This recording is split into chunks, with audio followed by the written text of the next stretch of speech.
바리새인들이 나와서 예수를 힐난하며 그를 시험하여 하늘로부터 오는 표적을 구하거늘 예수께서 마음속으로 깊이 탄식하시며 이르시되 어찌하여 이 세대가 표적을 구하느냐. 내가 진실로 너에게 이르노니 이 세대에 표적을 주지 아니하리라 하시고 그들을 떠나 배 건너편으로 가시니라. 아멘. 오늘 말씀 12절 말씀을 보시면 바리새인들이 주님을 찾아왔는데 우리 예수님께서 깊이 탄식하십니다. 여기서 사용된 탄식이라는 단어는 슬픔과 실망과 분노가 섞인 감정입니다. 그런데 왜 예수님께서 이러한 탄식을 하셨을까요? 예수님께서는 700리어의 기적을 행하신 후에 배를 타고 달마누다 지방으로 가셨습니다.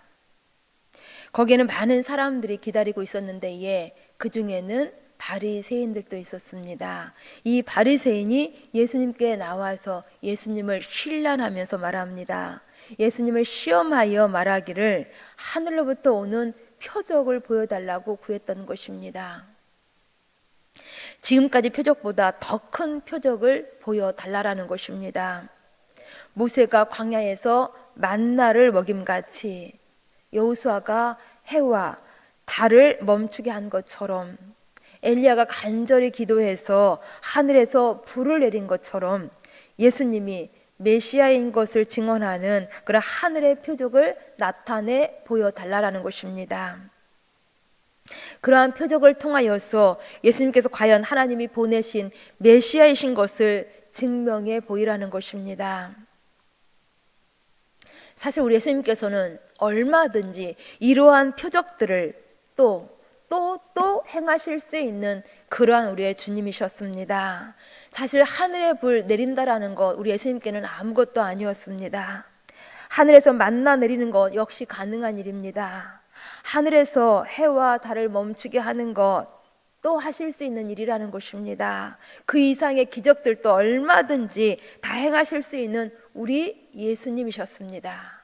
그러나 우리 예수님께서는 그렇게 하지 아니하시고 탄식하셨다라는 것입니다. 우리 예수님께서는 왜 탄식하셨는지, 그것은 바리새인들의 진짜 마음을 아셨기 때문입니다. 지금 이 바리새인들은 예수님을 믿기 위하여서, 우리 예수님을 영접하기 위하여서 이러한 표적을 구하는 것이 아니었습니다. 올무를 잡기 위해서, 예수님을 함정에 빠뜨리기 위하여서 지금 기적을, 표적을 구하고 있는 것입니다. 그러기 이러한 바리새인들은 우리 예수님께서 어떠한 표적을 보여주신다 할지라도 결코 예수님을 믿지 않을 사람들이었습니다. 그래서 우리 예수님께서는 이러한 바리새인들의 완악한 마음을 보시고 안타까움과 또한 슬픔과 분노를 이처럼 탄식으로 표현하신 것입니다. 그리고 우리 예수님께서는 표적을 구하는 바리새인들에게 12절에서 말씀하십니다. 어찌하여 이 세대가 표적을 구하느냐. 내가 진실로 너에게 이르노니 너에게 표적을 주지 아니하리라. 또 말씀드리지만 우리 예수님께서는 이미 사람이 할 수 없는, 우리 하나님만이 하실 수 있는 그러한 메시아 되심을 증언할 수 있는 표적을 많이 보여주셨습니다. 넘치게 보여주셨습니다.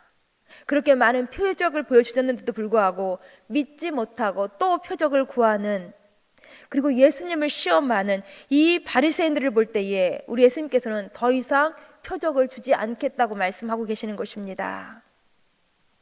그런데 오늘 본문과 같은 사건을 다루고 있는 마태복음 16장 4절에서는 이러한 말씀을 더 보태셨습니다. 마태복음 16장 4절 말씀을 읽어드립니다. 악하고 음란한 세대가 표적을 구하나 요나의 표적 밖에는 보여줄 표적이 없다 하시고 라고 말씀하십니다. 요나의 표적은 보여주시겠다고 말씀하고 계시는 것입니다. 이미 많은 이적을 보여주는데도 불구하고 믿지 않는 이 악하고 음란한 세대에게 보여줄 표적은 요나의 표적밖에는 없다라는 것입니다. 요나가 누구입니까? 요나는 구약의 선지자로서 하나님의 말씀을 불순종하여 가다가 바다에 던져져서 물고기 뱃속에서 3일을 지냈던 선지자였습니다. 그리고 하나님의 은혜로 살아나서 니느웨로 가서 복음을 전했던 선지자였습니다. 이러한 요나가 물고기 뱃속에서 3일 만에 살아난 것처럼 우리 예수님께서 십자가에 달려 죽으셨다가 3일 만에 부활하실 것을 말씀하고 계시는 것입니다.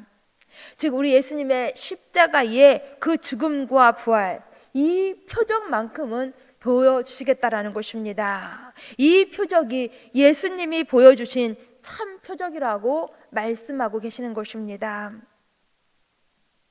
우리 예수님께서 이 땅에 오신 진정한 목적은 결코 병을 고치고 귀신을 쫓아내고 오병이어의 기적을 행하는 것이 아니었습니다. 이것은 우리 예수님께서 메시아로서 이 땅에 오신 진정한 목적이 아니었다라는 것입니다. 그런데도 유대인들은, 바리새인들은 우리 예수님께서 이 땅에 오신 목적을 오해하였습니다. 유대인들은 예수님께서 많은 표적을 일으키는 그러한 능력으로 자신들을 로마로부터 구원해주고 자신들의 가난과 자신들의 질고를 구원해주는 그러한 메시아로 오해했다라는 것입니다. 그러나 우리 예수님께서 이 땅에 오신 진정한 목적은 결코 그것이 아니라고 말씀하고 있는 것입니다. 그럼 우리 예수님께서 메시아로서 이 땅에 오신 진정한 사명은 무엇일까요? 그것은 인간의 최대 문제인 죄를 해결하시는 것이었습니다. 인간의 모든 고통, 모든 아픔이 여기 죄 때문에 왔기 때문에 결국 인간은 이 죄 때문에 망하고 죄 때문에 심판받고 죄 때문에 지옥행이기 때문에 메시아의 사명은 이렇게 모든 인간에게 닥쳐오는 죄의 저주와 죄의 심판으로부터 구원하시기 위하여서 십자가 지시고 3일 만에 부활하시는 것이었습니다.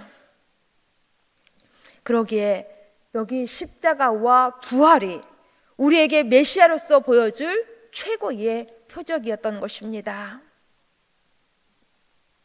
그런데 사실 이것은 우리 인간의 이성과 논리로부터의 이해가 되지 않는 그러한 대목이지요. 어떻게 십자가가 표적이 될 수 있는 것입니까? 어떻게 이 십자가가 우리 인간이 그토록 기다리는 기적, 표적이 될 수 있냐라는 것입니다. 결코 인간의 생각으로는 이 십자가가 기적이, 표적이 아니라는 것입니다. 그런데도 우리 예수님께서는 왜 여기 십자가가 부활이 참 표적이라고 말씀하시고 계시는 것일까요? 그것은 왜냐하면 예수님께서 십자가에서 흘리신 그 보혈과 부활만이 인간의 최대 문제였던 죄에서 구원하는 오직 유일한 길이요 유일한 하나님의 능력이기 때문인 것입니다. 다른 길은 없기 때문인 것입니다. 예수님의 십자가의 보혈만이 인간을 구원하고 우리 죄인들을 의인되게 하는, 더 나아가서 진노의 자식을 하나님의 자녀되게 하는 그러한 유일한 길이기 때문인 것입니다. 예수님의 십자가의 부활만이 우리 인간에게 영생을 주시고 천국을 유업으로 받게 하는 유일한 길이기 때문이라는 것입니다. 그래서 표적, 참 표적, 표적 중에 표적, 최고의 표적은 십자가의 보혈이요 능력 중에 능력은 십자가인 것입니다. 결코 오늘 본문에서 우리 예수님께서 표적을 부인하고 계시는 것이 아니라는 것입니다. 내가 너희에게 더 이상 표적을 보여주지 않겠다라고 말씀하고 계시는 것이 아닌 것입니다. 다만 우리 예수님께서는 유대인들이 구하는, 바리새인들이 구하는 그 의미로서의 표적은 보여주지 않겠다고 말씀하고 계시는 것입니다. 사실 우리도 늘 기적을, 표적을 구하지요. 우리 사실 목마르게 이 기적을, 이 표적을 찾고 있습니다. 저도 목사로서 우리 성도님들께서 당하는 여러 가지 아픈 문제들, 여러 가지로 당하는 그 아픈 힘든 문제들을 보면서 정말 우리 하나님께서 기적을, 우리 하나님께서 표적을 허락해 주시도록 간절히 소망하며 기도합니다. 그런데도 나타나지 않은 이 표적 때문에, 보여주지 않은 이 기적 때문에 사실 많이 마음이 아픕니다. 그러나 거듭 말씀드리지만 결코 절대 우리가 잊지 말아야 하는 것은 이 표적이 우리의 기도가 될 수 있고 이 기적이 우리에게 간절한 소망은 될 수 있어도 결국 이 표적이 우리의 신앙이 되고 이러한 기적이 우리의 신앙의 목표가 되어서는 안 된다라는 것입니다. 우리의 신앙의 표적은 결코 오직 예수 그리스도 한 분밖에는 없는 것입니다. 우리 예수님이 중심이 되어야 하는 것입니다. 다시 말씀드리지만 표적이 우리의 소원은 될 수 있지만은 표적이 결코 우리의 신앙의 절대적인 가치와 절대적인 목적이 되어서는 안 된다라는 것입니다. 우리의 신앙의 목표와 가치는 오직 예수님이신 것입니다.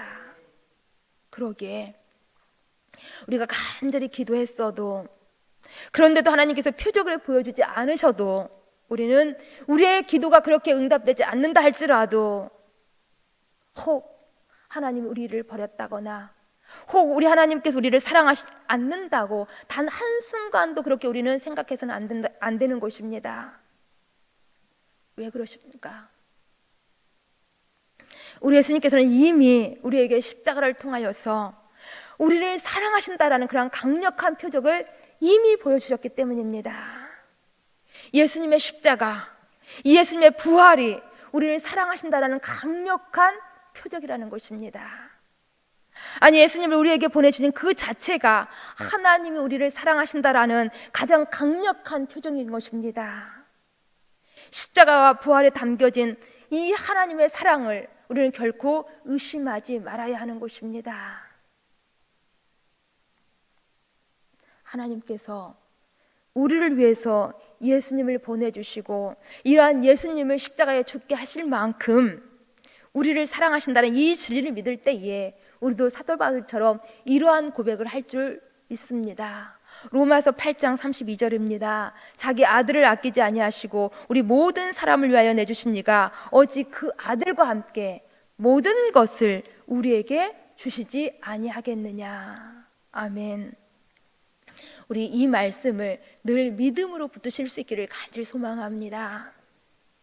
말씀을 정리합니다. 우리의 표적은 예수님이십니다. 우리에게 참 표적은 십자가와 부활인 것입니다.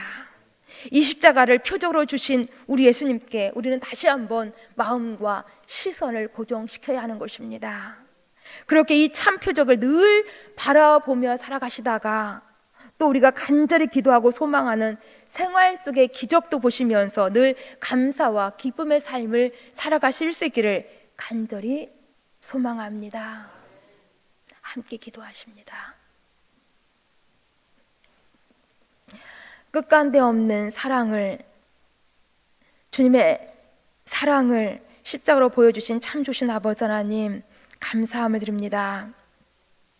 우리에게 참 표적 십자가를 주셨으니 다시 한번 감사함을 드립니다.